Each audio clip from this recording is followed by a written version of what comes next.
You're welcome back. It's Summit, and today, like we said, our focus is on Dr. Abiodun's incoming administration. So we have the spokesperson here with us in the studio, Honorable Remmy Hassan. You're welcome, sir. It's all my pleasure to have to be you here. again today. Glad to be back. You're welcome. Thank you. It's glad to have you, but we could hardly wait because now we could have waited for the swearing to take place, but we cannot. We are so anxious to know what's in the offing. Jobake just spoke about new dispensation, a younger person in the driver's seat. But before actually the swearing is discussed, let's look at, you've had transition committee, you've had work groups, and you have several other committees, and you've even had swearing committee, that's inauguration committee, so to speak.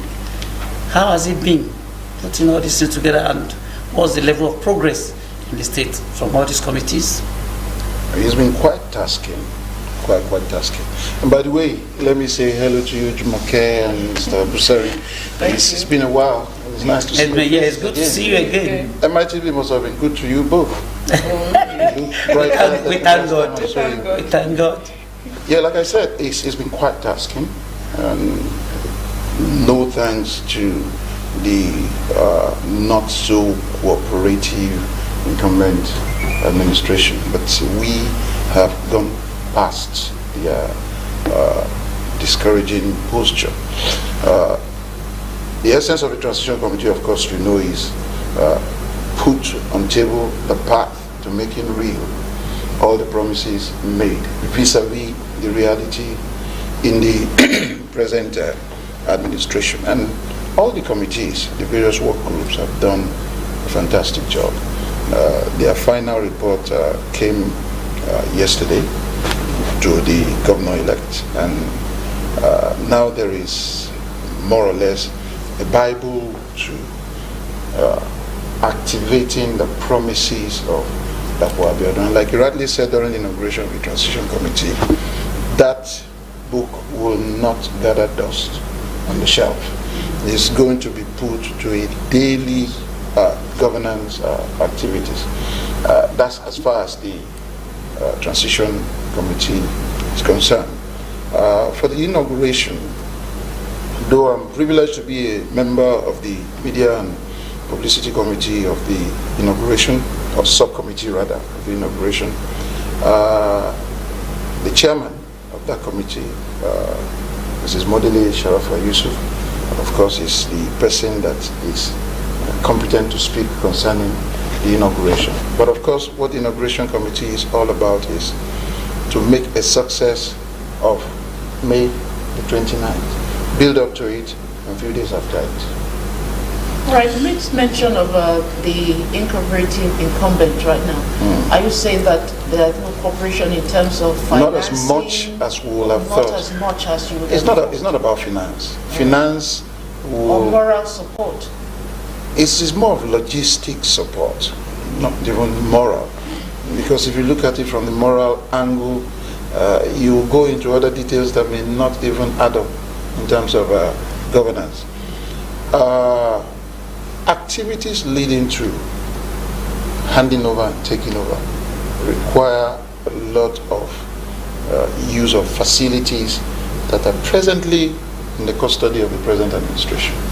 And until you have access to those facilities, you can't even prepare the venue for the things that you want to do. And quite a number of those venues that we will have wanted to use are not in our custody at this time. And the things that we need to do concerning those facilities to put them in proper shape for the use that we want to put them to. The time that this present administration is planning to hand them over looks more like we now being compelled to do some bit of avoidable fire brigade approach, which ordinarily should have been avoided. They are giving their own excuses, but then there hasn't been that kind of cooperation ab initio. So we still suspect that the mood has not particularly changed. Maybe this will have given us a reason to say, no, they have actually changed their posture and way they react or cooperate with us. But we have every reason to believe that it's still the same old story.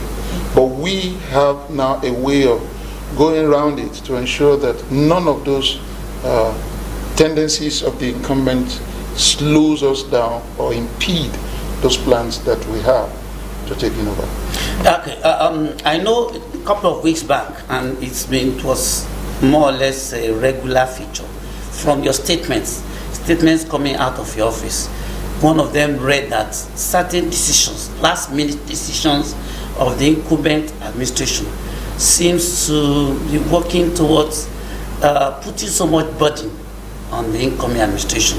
The decision to recruit into the state civil service by the incumbent administration, also the decision to also upgrade and actually appoint some traditional rulers within the state. Those are decisions you came out categorically and dissociated and said those decisions will not necessarily be binding on incoming administration. Would you please throw light on those issues? The first correction I want to make about that statement was that it came from the party, not from my office. Okay. It was signed by the publicity secretary of the party, that's Comrade Tunde Oladujoye.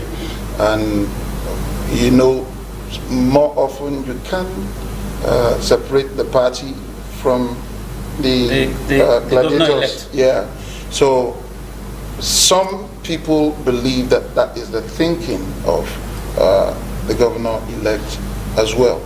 But the reality is that it is just not the best of practice for an incumbent who is running out his tenure to start taking decisions that he expects his successor to implement.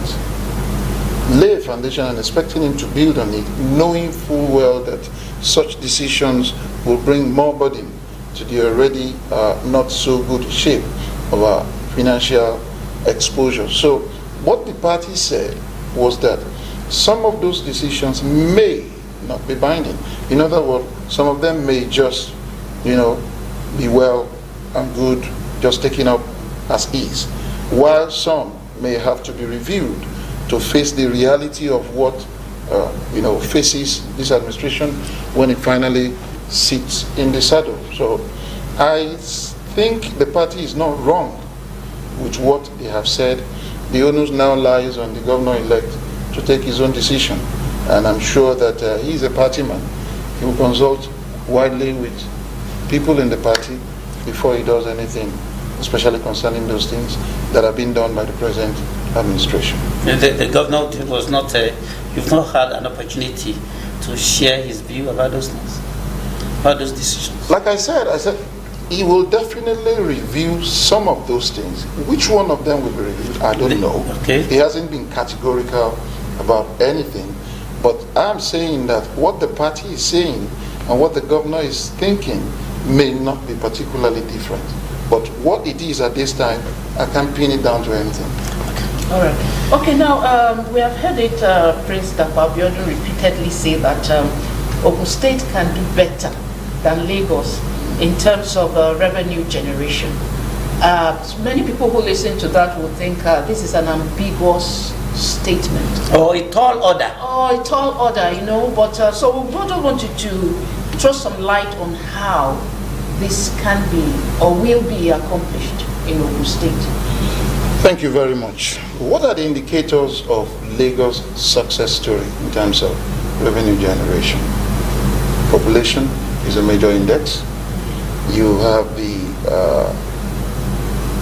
number of properties within the political state called Lagos, especially of commercial nature and some of residential standing. That's another one. You have the port in Lagos, which is a major index and catalyst to the Lagos economy. All of these we can replicate in a greater dimension than Lagos is presently doing, because we have the space that Lagos doesn't have.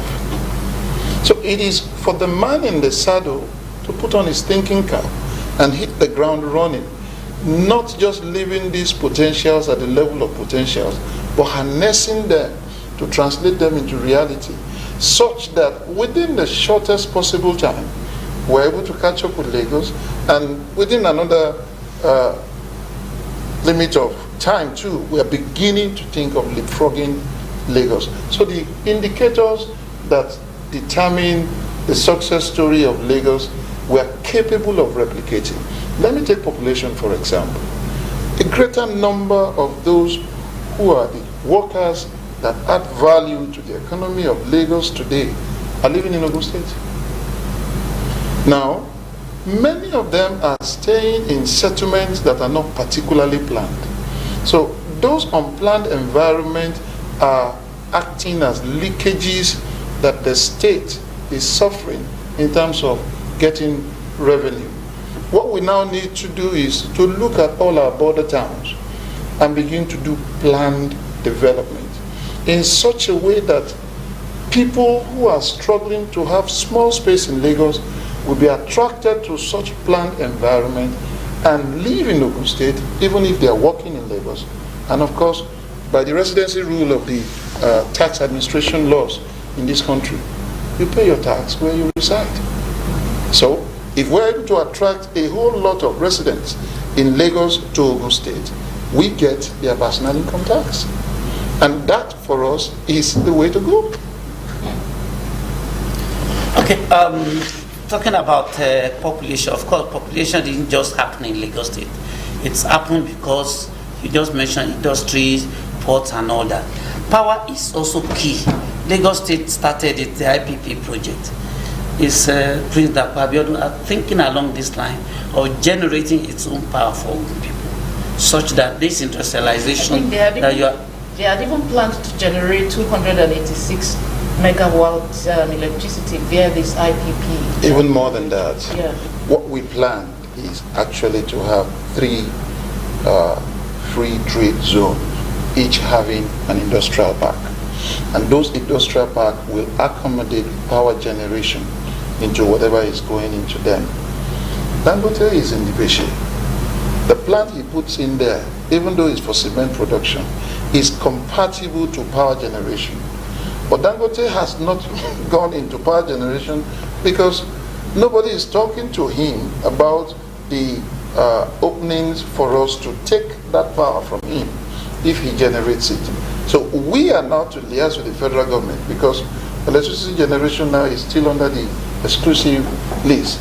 So if Dangote can do that for us, the West Senatorial District will have considerable stable level of electricity supply. Olukola that we have as our cash cow that is soon to hit the ground, whatever is going in there will also incorporate power generation. That is the East Senatorial District. We're gradually solving the problem district by district. Come to Ogun Central. We have a proposed dry seaport for the Kajola Free Trade Zone, which of course the railway that was completed Lagos to Abeokuta already passed through, opening up an artery for movement of goods to ensure that that dry seaport sees the light of the day. We're going to think of putting something like that there as well. But anybody that is willing to partner with us, we will have solved the problem of the Central Senatorial District. All of these are part of the plan.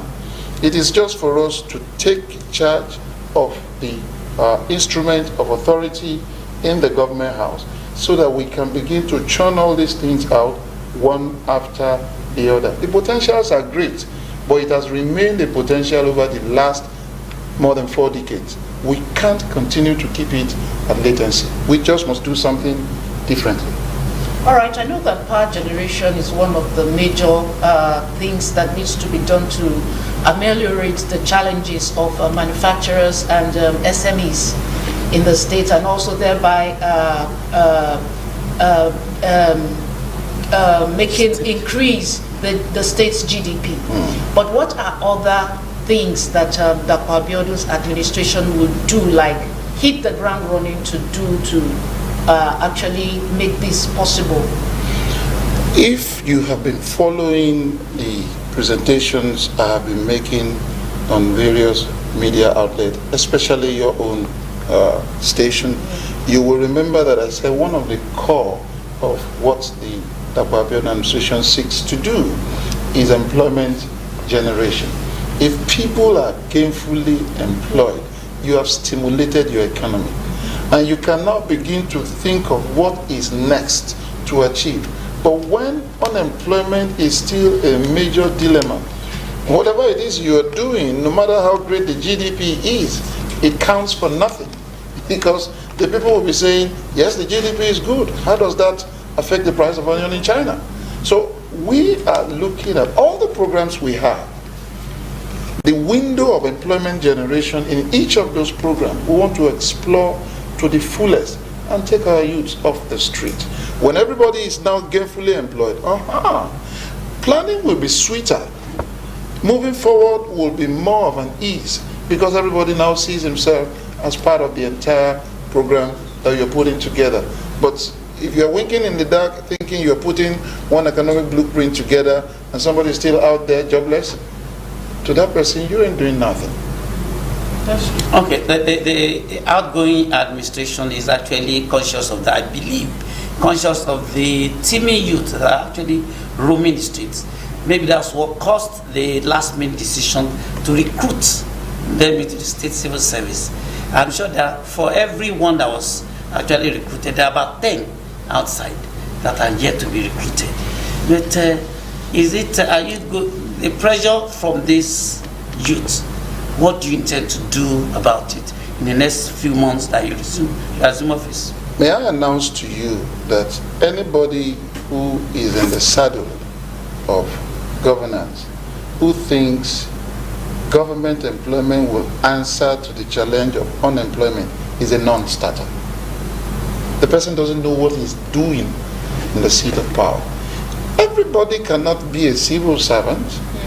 You cannot begin to think that you want to use the civil service to solve the problem of unemployment. No, that's pedestrian. How do you do that? The entire civil service today is less than 40,000 and is already overbloated. So that's a problem on its own. And that's part of the decisions that we are taking that will definitely be reviewed going forward. Those who deserve to be in the service will be, because of course there are people who are retiring, needing replacement and what have you. However, our key to solving the problem of unemployment is agriculture. Now we have said it loud and clear. How many people can 1 hectare of farmland employ? If we can get 2 people to be gainfully employed on the farmland with a kind of yield that will pay their bills and still put something in their savings, how many hectares are we ready to cultivate? What are we cultivating? What is the market demand for those things? What are the value chains that we have laid out for ourselves? Those are the things that the Transition Committee has effectively worked upon. And back to farm is part of the policy of this administration.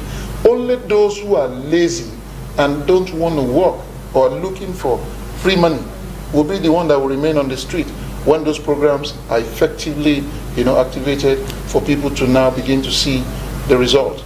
We are not thinking of using the civil service to solve the problem of unemployment. It can only take maybe 1 out of 1,000 of the problems that we have. So what level of agriculture are we even talking about now? There are so many. It can be crop farming, it can be livestock farming, it can be fish farming, whatever it is, based on the market survey, demand, and what have you that we have seen. Governor Aregbesola, it was, who said some time ago that about 3,000 cow heads are killed in Lagos on a daily basis. And cow heads come only from the north. But believe you me, honestly, the truth of the matter is that these herdsmen cannot successfully graze those cows until they get to the south where the green grass are. So why are we not rearing those cows here? Can't we open up such farms where all these cattle will be, successfully kept and reared in a way that will even bring a greater kind of yield than the normal orthodox way of doing it? In Scotland, for example, their own kind of heading is such that the entire farm is completely perimeter fenced, and those animals are doing better than the ones that stray on the street. What is it that they are doing to get those herds to look as robust as they? We can domesticate the technology, and we start it here. If we are able to take, even if it is just 1,000 out of that 3,000 that Lagos consumes every day, imagine what that would do to the economy of Ogun State. So those are the kind of out-of-the-box thinking that we are doing as a state to ensure that our youths are off the street. Employment generation is part of the three tripod upon which the policy of the Abiodun stands. Okay, let's look at the area of land.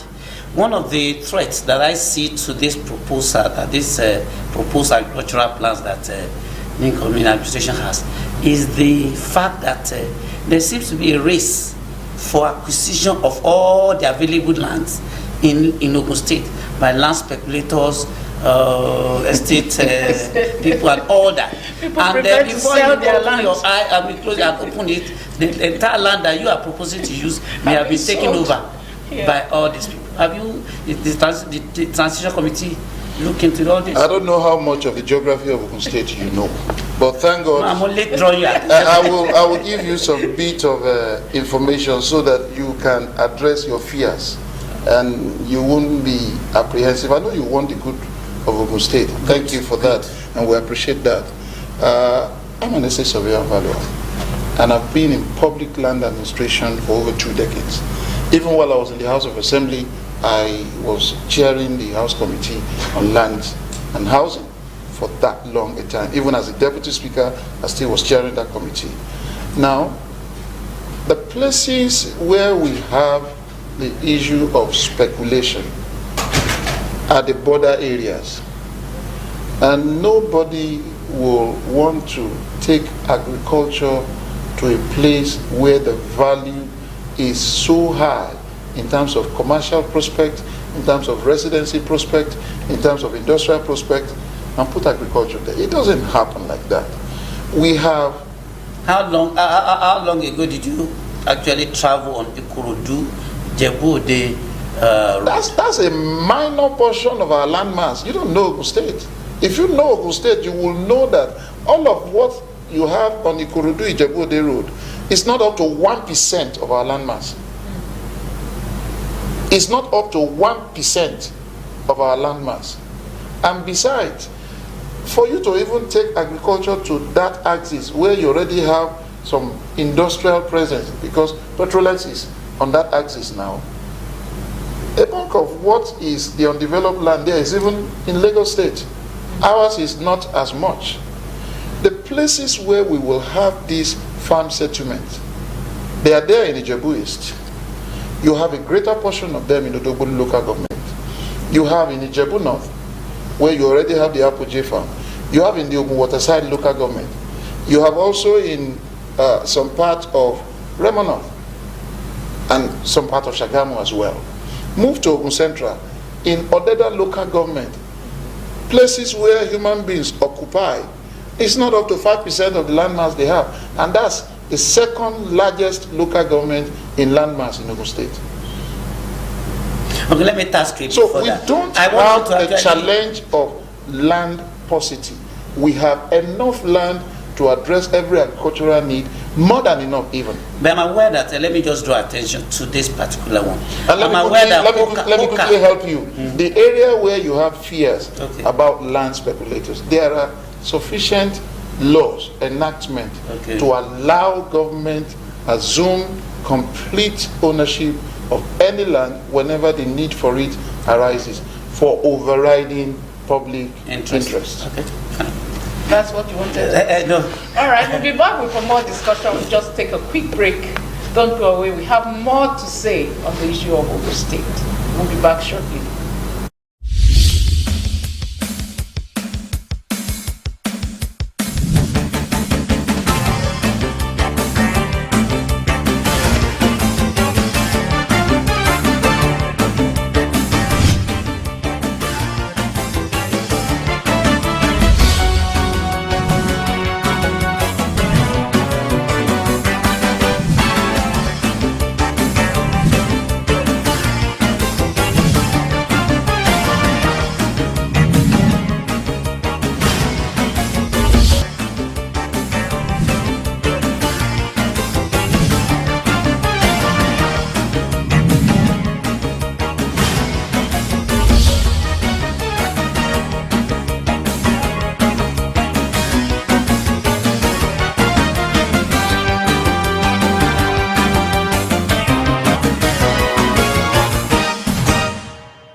thanks for still being there. We still have with us in the studio Honorable Remmy Hassan, spokesperson for Ogun State Governor-elect Prince Dapo Abiodun. All right, now talking about land, before we went on that break, you also know that the federal government has agreed that local government should have their monopoly.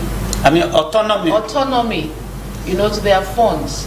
Don't you think that is one of the issues that could impede this plan, that on this agriculture, getting land, usage of land and all that? I can do a bit of education for you on the Land Use Act. That's the Bible of any estate surveyor and valuer. There are two categories of titles that you can find in any land: the customary right of occupancy and, of course, the statutory right of occupancy. Customary is issued by local government on rural land. On rural land.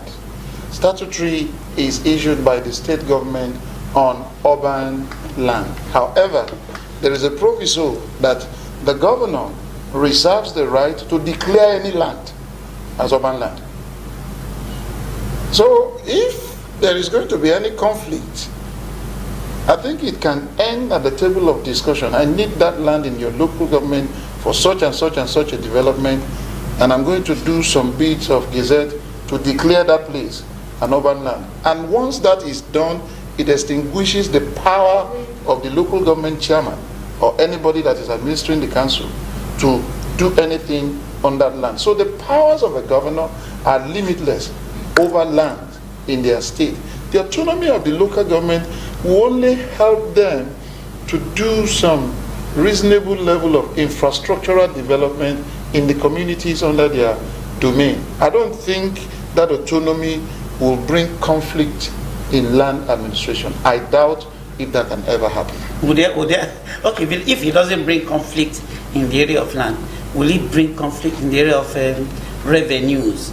Because I know that several state governments have been accused of actually dipping hands in the coffers of all in the allocations meant for local governments in their jurisdiction. Not just allocation, even in the IGR. In the IGR. So they put hand in their IGR, take their statutory allocation, take their IGR, leave them with nothing. So what would they, even without the autonomy law being passed, what's going to be the focus, the relationship between the incoming administration of Prince Dr. Abiodun and the local governments within the state? I was asked by a media outlet what will be the focus, achievable performance of Dr. Abiodun within the first 100 days. And I said, when you have not put together the path to making real what has been planned, putting the timeline on it will be like daydreaming. It shows that person doesn't understand governance. However, we're sure of one thing, and that is the fact that from day one, there will be local government autonomy. That tells of a man who doesn't want to put hand in whatever it is that goes to the local government. So if he's willing to let them administer their funds, is it their IGR that he will not be willing to let them administer? Yes, there are enactments within the state that now put the collection of certain revenue in the hand of state agencies.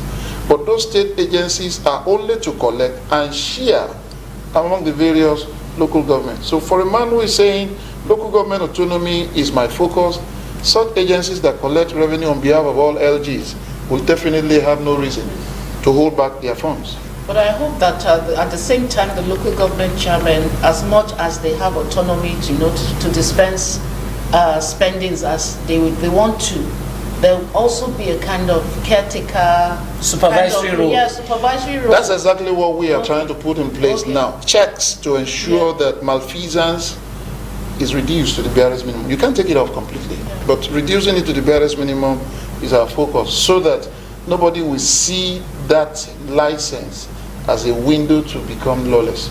How soon would your cabinet actually be constituted? I don't have an idea. You don't have an idea? I don't have 2 an weeks? idea. I do not have an idea. But are you certain that on the first day, or maybe a couple of days after the assumption of office of the governor-elect, we will have the cabinet? I am not certain on anything. because the governor-elect has not discussed that with me. But I'm sure that those that he needs within the period that it will take him to put his cabinet in place, he will put them in position so that the government runs. All right, another issue is also the issue of salary arrears, because the Ogun State government, the present government, has not paid. We learn have not paid some allegedly owing the owing salaries, Tertiary College of Education. You know, salary arrears, unremitted cooperative and pension deductions. You know, monies like that. What is the Dapo Abiodun administration going to do about that? Because I'm sure this can't be resolved in the next 2 weeks. So, you're going to inherit this challenge. Well, in case you are not aware, the present governor paid part of it. That's the cooperative deductions. And as a matter of fact, he promised that he was going to do that on May 1st during the May Day celebrations. But that's just one out of the many booby traps that are put on ground to particularly sabotage us. However, we are aware that the leave bonus of civil servants for 6 to 8 years are still pending. Tertiary College of Education that you mentioned, they have arrears of salaries and they have arrears of certain increment or what have you. It has 24 months, some 48 months that have not been paid. And the governor-elect has committed himself to paying all these arrears. He has said that.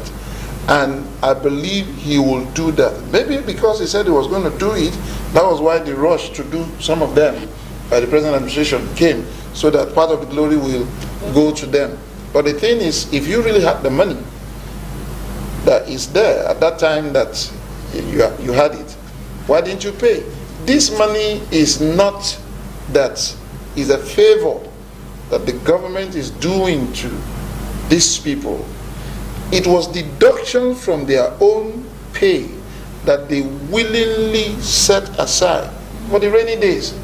And they have an arrangement by which this money is warehoused, traded with, and those who need it at the time that they need it are given. And you took this money over. That can be so unkind. That's not how to offer leadership. But thank God that at least he managed to redeem himself a little by paying this. But whatever remains of all the outstandings, when we get in, we will deal with all these issues. May 29 has been the last couple of years, especially since 1999, has been the swearing, inauguration, all that of new administration. But this time around, it's going to be slightly different. President Muhammadu Buhari, the federal government has actually come out to say the swearing in would actually take place on the 29th. But the inauguration and all that, the celebrations, will be shifted to June 12th, the newly recognized Democracy Day. Is that going to cascade to probably your states? I mean, are you going to replicate that? Our state actually began what the federal government is doing now. It was in 2005 that a bill was passed into law by the Ogun State House of Assembly declaring June 12th as Democracy Day. This is 2019, 14 years after. So what the federal government is doing now actually began in Ogun State. And that's the home state of late Chief MKO Abiola, who is the face of that June 12th that we are all celebrating as Democracy Day today. What we have outlined for ourselves on May 29 will not change. And the celebration for June 12th will still go on based on whatever we decide at the level of the government at that time, because it has always been part of the state's annual program. What will be the program at that time, I don't know yet, but I definitely know that we're going to have a program. So nothing for us is going to change as per our plan for May 29, and definitely we'll have a plan for June 12. All right, now that you've clarified that on the issue of Ogun State, and you have outlined so many of the plans and focus of the Dr. Abiodun administration, incoming administration, what are your expectations really from the people of Ogun State? Because it's one thing to have plans for them, it's one thing to have vision for them. What do you expect from the people? Cooperation, nothing more. And we've been getting a lot of goodwill from them so far. We can only ensure that we sustain that goodwill by matching words with action. So the expectation is they should cooperate with us, and if they find any fault that we commit, they should be very, very down to earth to let us know so that we can quickly make amends where necessary. But we expect their cooperation. And so far, they have not disappointed us. Okay, talking about assets and liabilities, many a time when new administrations come in, usually talk about the liabilities inherited and hardly ever talk about assets. Your administration, I know that we have deficits in several areas in terms of housing, road infrastructure, and all that. What kind of picture do you have of all of this as you are warming up to take over office? Infrastructural gap is a peculiar African challenge. African challenge? Yes, it's a peculiar African challenge. It is, however, surprising to even note that even in the United States of America, part of the build-up to the election of President Trump was that he campaigned on infrastructural deficit.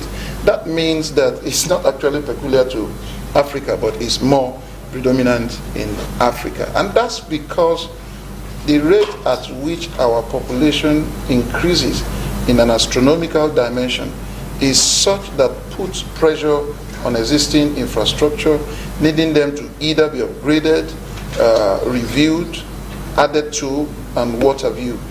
We are not unmindful of these statistics. The present administration has done some considerable job in road infrastructure, especially in the state capital, in Abeokuta.